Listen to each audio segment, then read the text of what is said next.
Okay, today's something a little bit different. I'm going to show you my 7 favorite things I use in the kitchen. We're going to build up from 7 to number 1. You're not going to believe what number 1 is. Okay, number 7. And I like to use Spigots in my olive oil bottles and my vinaigrette bottles. Why? Because it just makes me feel like a chef.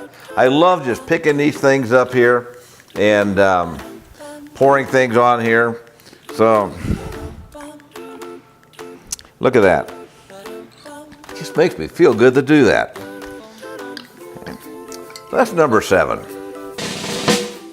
All right, number 6. I like my little beaded whisk here. You can always use these. These are okay. Sometimes eggs and things get hung up in there. This beaded whisk really gets the job done. And if you'll notice here, these beads, all the eggs and things are off. If you use one of these traditional beaters, see how it all hangs in there? No, no, no, no, no, no, no, no, no, no. Look at that, looking like a snot. Number 5, which is my wonderful Swiss diamond crepe pan. Guys, when you're cooking an omelet, this thing is just the best there is. It's pretty expensive, I have to be honest. About 120 bucks will get you into one of these things. And this pan has a nice diamond surface on it. And you'll notice it's thinner here. So when we make our omelet, it's just going to slide right off of this.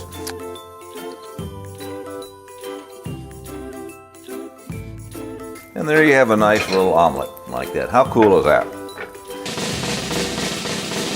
Number 4, my Wusthof 14-inch hollow blade brisket knife. This thing is just the best there is. I keep that up here on my knife rack. Now you'll see I've got lots of knives here, but this is my favorite. And I have this orange tape around it because this is my knife. Nobody touches this knife but me. Now, this Wusthof here, look how sharp it is. I use this for slicing meat. I use it for vegetables or whatever. My favorite knife. Guys, guess what? Run out of razor blades? Just use this to shave with. Now, number 3 is chainmail. Yeah, chainmail. Think back to those old movies you watched of those knights and things back in medieval Europe. And they all wore this chainmail right. This is supposedly to protect them against arrows and things. And maybe it worked or not. You know, it plopped like that, it wouldn't cut your arm off. Well, this chainmail is really good for something else. I love this. This is good for cleaning cast iron skillet. I made a stir fry last night in my skillet here, and I purposely didn't clean it because I want to show you how well this stuff works. So, we'll put a little warm water in here, maybe just a touch of soap. And now, we're going to take this chainmail, and you can get this on Amazon too. It's not very expensive, like 3 or 4 bucks or something like that. You just take this chainmail and get after it. It's much sturdier than using a brush, and this just does it real easy.